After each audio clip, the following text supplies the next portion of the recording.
Hello friends, എല്ലാവർക്കും പുതിയ വീഡിയോയിലേക്ക് സ്വാഗതം. നമ്മളിത് ഉണ്ടാക്കാൻ പോകുന്നത് ഒരു വിഷു സ്പെഷ്യൽ റെസിപ്പിയാണ്. അതിന് വേണ്ടിയിട്ട് ഞാനിവിടെ 100 ഗ്രാം കോവക്കായ എടുത്ത് വെച്ചിട്ടുണ്ട്. കോവക്കായ വെച്ചിട്ടുള്ള ഒരു മീൻകറി വെപ്പാണ് കേട്ടോ. അപ്പോൾ നമുക്ക് പെട്ടെന്ന് തന്നെ വീഡിയോയിലേക്ക് പോയാലോ.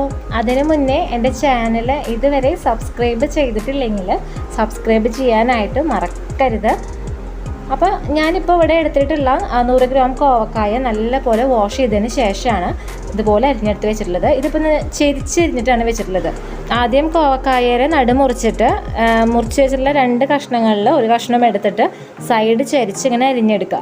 ഞാനിപ്പോൾ അങ്ങനെയാണ് ചെയ്തിട്ടുള്ളത്, കണ്ടില്ലേ ഇതേപോലെ.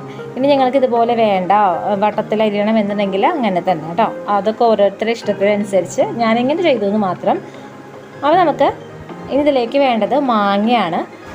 ഞാനിപ്പോൾ ഒരു മാങ്ങയുടെ പകുതി ഇതേപോലെ കഷ്ണങ്ങളാക്കിയിട്ട് അരിഞ്ഞ് വെച്ചിട്ടുണ്ട്. മാങ്ങയ്ക്കൊപ്പം തന്നെ ഞാൻ തക്കാളിയും കൂടിയും ചേർത്ത് കൊടുക്കുന്നുണ്ട്. ഇതിപ്പോൾ 2 മീഡിയം സൈസ് തക്കാളി ഇതേപോലെ അരിഞ്ഞ് വെച്ചിട്ടുണ്ട് കേട്ടോ. പിന്നെ എന്ന് പറയുമ്പോൾ നമ്മുടെ ഈ കറിയുടെ മെയിൻ ഇൻഗ്രീഡിയൻറ്റ് എന്ന് പറയുന്നത് നാളികേരപ്പാലാണ്. അതിന് വേണ്ടിയിട്ട് ഞാനിപ്പോൾ ഒരു മുഴുവൻ നാളികേരം ചെരുക്കി വെച്ചിട്ടുണ്ട്. ഇതിൽ നിന്ന് ഞാൻ 2 പാലാണ് എടുക്കുന്നത്. 1-ാം പാല് എന്ന് വെച്ചാൽ കട്ടിപ്പാൽ, 2-ാം പാല് 1-ാം പാലിനേക്കാളും കുറച്ച് കട്ടി കുറവായിരിക്കും. അപ്പം അങ്ങനെ 2 പാലാണ് എടുത്ത് വെച്ചിട്ടുള്ളത് കേട്ടോ. അതുപോലെ ശ്രദ്ധിക്കേണ്ട മറ്റൊരു കാര്യം എന്ന് പറയുകയാണെങ്കിൽ, പലർക്കും ഈ 1-ാം പാല് 2-ാം പാല് അതൊക്കെ എങ്ങനെയാണ്, എത്ര അളവിലാണ് വെള്ളം ഒഴിക്കേണ്ടത് എന്നൊരു കൺഫ്യൂഷൻ ഉണ്ടാവും. അപ്പം അങ്ങനെയുള്ളവർക്ക് വേണ്ടിയിട്ട് പറയുകയാണ്, നമ്മൾ 1-ാം പാല് ഉണ്ടാക്കിയെടുക്കുമ്പോൾ നാളികേരം മിക്സിയുടെ ജാറിലിടുക. മിക്സിയുടെ ജാറിൽ എത്ര നാളികേരം ഉണ്ടോ അതിനൊപ്പത്തിന് വെള്ളം ഒഴിച്ചിട്ട് അടിച്ചെടുക്കുക. അങ്ങനെ 1-ാം പാല് പിഴിഞ്ഞെടുക്കുക. 2-ാം പാലാവുമ്പോഴും ഈ 1-ാം പാലിന് എടുത്തിട്ടുള്ള നാളികേരം പിഴിഞ്ഞത് അതിൻ്റെ ഒരു ഇതുണ്ടാവില്ലേ, അത് വീണ്ടും മിക്സിയുടെ ജാറിലിടുക. അതിനൊപ്പത്തിന് വെള്ളം ഒഴിക്കുക, വീണ്ടും അടിച്ചെടുക്കുക. അങ്ങനെ 2-ാം പാല്. ഇനി 3-ാം പാല് വേണമെന്നുള്ളവർക്ക് ഇതന്നെ നമ്മൾ 2-ാം പാലിനെ പിഴിഞ്ഞെടുത്തിട്ടുള്ള ബാക്കി നാളികേരത്തിൻ്റെ ഉണ്ടാവില്ലേ, അതും മിക്സിയുടെ ജാറിലിടുക. അതിനൊപ്പത്തിന് എത്രയുണ്ടോ ആ നാളികേരം അത്രയും വെള്ളം ഒഴിക്കുക. കൂടരുത്, അതിനൊപ്പത്തിന് വെള്ളം ഒഴിക്കാൻ പാടുള്ളൂ. എന്നിട്ട് അടിച്ചെടുക്കുക. അപ്പോൾ ഇങ്ങനെയാണ് നമ്മൾ പാലുകൾ പിഴിഞ്ഞെടുക്കേണ്ടത് കേട്ടോ. അപ്പോൾ ഞാനിതുപോലെയാണ് നാളികേരപ്പാൽ അടിച്ചെടുക്കാറ്. ഇനി നമുക്ക് കറിയുടെ ബാക്കി കാര്യങ്ങൾ ചെയ്യാനായിട്ട് നോക്കാം. അതിന് വേണ്ടിയിട്ട് ഒരു ചീനച്ചട്ടി അടുപ്പത്ത് വെക്കുക. അതിലേക്ക് ഒരു 3 ടേബിൾ സ്പൂണോളം വെളിച്ചെണ്ണ ഒഴിച്ചു കൊടുക്കുക. ഒഴിച്ചു കൊടുത്തിട്ടുള്ള വെളിച്ചെണ്ണ ഒന്ന് ചൂടായി വരട്ടെ. അപ്പോൾ അതേ ഒഴിച്ചു കൊടുത്തിട്ടുള്ള വെളിച്ചെണ്ണ ചൂടായി വന്നിട്ടുണ്ട്. ഇതിലേക്ക് അരിഞ്ഞു വെച്ചിട്ടുള്ള ഒരു മീഡിയം സൈസ് സവാള അത് ചേർത്ത് കൊടുക്കുക കേട്ടോ.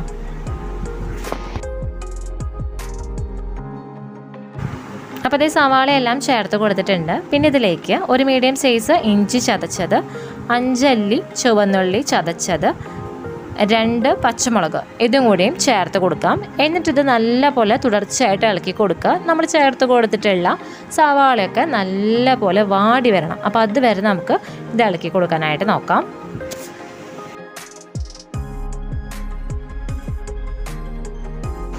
അപ്പോൾ അതേ സവാള വാടി വന്ന് തുടങ്ങിയിട്ടുണ്ട്. ഈ ടൈമിൽ ഞാൻ ഇതിലേക്ക് ആവശ്യത്തിനുള്ള ഉപ്പ് ചേർത്ത് കൊടുക്കുകയാണ്. അതിനുശേഷം വീണ്ടും ഇത് നല്ലപോലെ ഇളക്കി കൊടുക്കാം. ഉപ്പ് ചേർത്ത് ഇളക്കി കൊടുത്തതിന് ശേഷം ഇതിൻ്റെ പിന്നാലെ തന്നെ നമ്മൾ അരിഞ്ഞു വെച്ചിട്ടുള്ള കോവക്കായില്ലേ അതും കൂടിയും ചേർത്ത് കൊടുക്കാം. കോവക്കായ ചേർത്തതിന് ശേഷം വീണ്ടും ഇത് ഒന്ന് ഇളക്കി കൊടുക്കാം.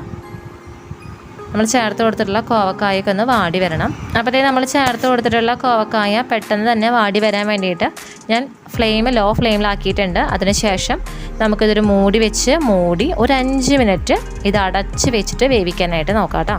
അപ്പോൾ അതിന് ശേഷം ഞാൻ കാണിച്ചു തരാം.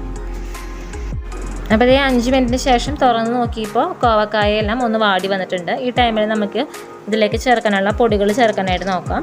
1/2 ടീസ്പൂണോളം മഞ്ഞൾപ്പൊടി, 1 ടീസ്പൂൺ മുളക് പൊടി. അപ്പോൾ ഇതൊക്കെയാണ് ഞാൻ ചേർത്ത് കൊടുത്തിട്ടുള്ളത്. നമ്മൾ ഈ പൊടികൾ ചേർത്തതിന് ശേഷം നല്ലപോലെ ഇളക്കി കൊടുക്കുക. ചേർത്ത് കൊടുത്തിട്ടുള്ള പൊടികളെല്ലാം നല്ലപോലെ കുക്കായി വരണം. അപ്പോൾ അതുവരെ നമുക്ക് ഇത് ഇളക്കി കൊടുക്കാനായിട്ട് നോക്കാം കേട്ടോ. അപ്പോൾ ഇത് ചേർത്ത് കൊടുത്തിട്ടുള്ള പൊടികളെല്ലാം മൂത്ത് വന്നിട്ടുണ്ട്. ഈ ടൈമിൽ നമുക്കിതിലേക്ക് അരിഞ്ഞു വെച്ചിട്ടുള്ള 2 മീഡിയം സൈസ് വലുപ്പമുള്ള തക്കാളി ചേർത്ത് കൊടുക്കാനായിട്ട് നോക്കാം.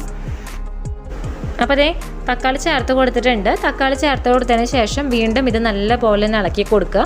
നമ്മൾ ചേർത്ത് കൊടുത്തിട്ടുള്ള തക്കാളി നല്ലപോലെ വെന്ത് അതിൻ്റെ ഒരു പച്ചമണക്കം മാറി വരണം. അപ്പോൾ അത് വേണ്ടിയിട്ട് നല്ലപോലെ ഇളക്കി കൊടുക്കുക. അതിന് ശേഷം നമുക്ക് വീണ്ടും ഒരു മൂടി വെച്ച് അടച്ച് 5 മിനിറ്റ് വേവിക്കാം. ലോ ഫ്ലെയിമിലാക്കാനായിട്ട് മറക്കരുത് കേട്ടോ. അപ്പോൾ ലോ ഫ്ലെയിമിലിട്ടാണ് ഞാനിപ്പോൾ വേവിക്കുന്നത്. അപ്പോൾ ഇത് 5 മിനിറ്റ് കഴിഞ്ഞിട്ടുണ്ട്. ഇത് തുറന്ന് നോക്കിയപ്പോൾ നമ്മുടെ തക്കാളി എല്ലാം കുക്കായി വന്നിട്ടുണ്ട് കേട്ടോ.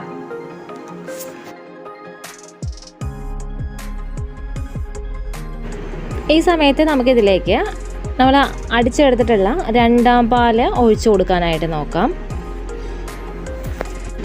അതിനുശേഷം കയ്യിൽ വെച്ചിട്ട് നമുക്കിതൊന്ന് ഇളക്കി കൊടുക്കുക. അപ്പോൾ ഇതേ നമ്മൾ ചേർത്ത് കൊടുത്തിട്ടുള്ള പാലും അതുപോലെ തന്നെ ആ ഒരു മസാലയായിട്ട് ഒന്ന് യോജിച്ച് വന്നിട്ടുണ്ട്. ഈ ടൈമിൽ ഞാനിതിലേക്ക് അരിഞ്ഞു വെച്ചിട്ടുള്ള മാങ്ങയില്ലേ അതും കൂടിയും ചേർത്ത് കൊടുക്കുകയാണ്.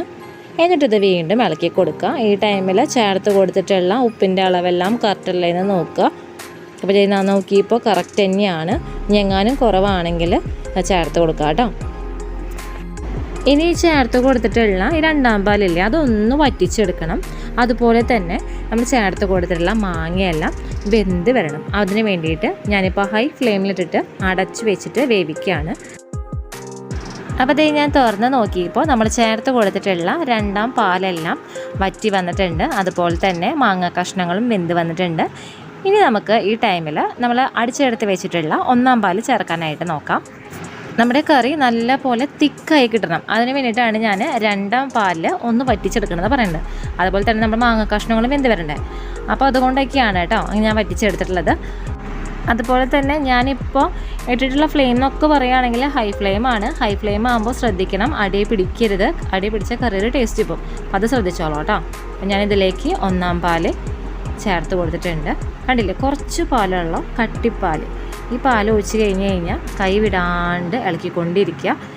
ജസ്റ്റ് ചെറിയൊരു തള വരുന്നത് കണ്ട് കഴിഞ്ഞാൽ നമുക്കതൊന്ന് ഓഫ് ചെയ്യാം. അപ്പം ഞാനിത് ഇളക്കി കൊടുത്തുകൊണ്ടിരിക്കുകയാണ്. അപ്പോൾ കറിയിൽ ചെറുതായിട്ട് തിള വന്ന് തുടങ്ങിയിട്ടുണ്ട്. ഈ ടൈമിൽ ഞാനിതിൻ്റെ ഫ്ലെയിം ഓഫാക്കാണ്. ഫ്ലെയിം ഓഫാക്കിയാലും ഞാൻ തുടർച്ചയായിട്ട് ഒരു 5 മിനിറ്റോളം ഇളക്കി കൊടുക്കുന്നുണ്ട് കേട്ടോ. കാരണം എന്താ വെച്ച് കഴിഞ്ഞാൽ ആ ചൂടിൽ നമ്മൾ ഇളക്കൽ നിർത്തി കഴിഞ്ഞാൽ ചിലപ്പോൾ വീണ്ടും പിരിഞ്ഞു പോയാൽ നമ്മുടെ കറിയുടെ ഒരു ഭംഗി തന്നെ പോവും. അപ്പോൾ അതില്ലാണ്ടിരിക്കാൻ വേണ്ടിയിട്ടാണ് തുടർച്ചയായിട്ട് ഇളക്കി കൊടുക്കുന്നത്. ഇനി നമുക്ക് കറിയിലേക്ക് കാച്ചൊഴിക്കാനായിട്ട് നോക്കാം. അതിന് വേണ്ടിയിട്ട് ഞാനൊരു സോസ് പാൻ അടുപ്പത്ത് വെച്ചിട്ടുണ്ട്. അതിലേക്ക് കുറച്ച് വെളിച്ചെണ്ണ ഒഴിച്ച് കൊടുത്തിട്ടുണ്ട്. ആ വെളിച്ചെണ്ണ ഒന്ന് ചൂടായി വരട്ടെ.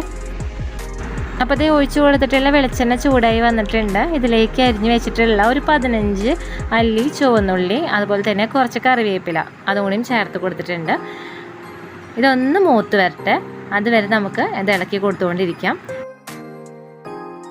അപ്പോൾ അതേ ഉള്ളിയെല്ലാം മൂത്ത് വന്നിട്ടുണ്ട്. ഈ ടൈമിൽ ഞാനിതിലേക്ക് ഒരു 1/4 ടീസ്പൂണോളം കേട്ടോ, ഒരു നുള്ള് അത്ര തന്നെ ഉള്ളൂ മുളക് പൊടി ചേർത്ത് കൊടുക്കുകയാണ്.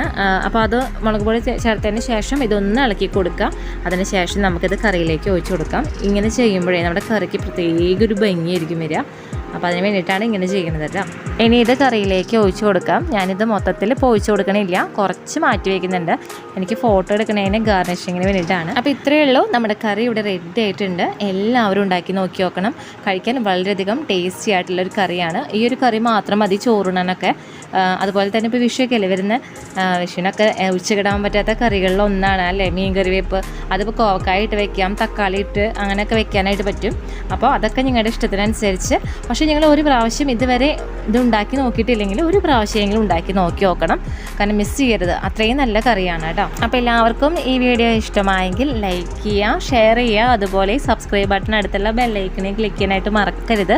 അപ്പോൾ വരുന്ന ഓൾ ബട്ടണിൽ ക്ലിക്ക് ചെയ്യുകയാണെങ്കിൽ ഞാനിടുന്ന പുതിയ പുതിയ വീഡിയോസിൻ്റെ നോട്ടിഫിക്കേഷൻസ് എല്ലാം നിങ്ങൾക്ക് കിട്ടുന്നതായിരിക്കും കേട്ടോ.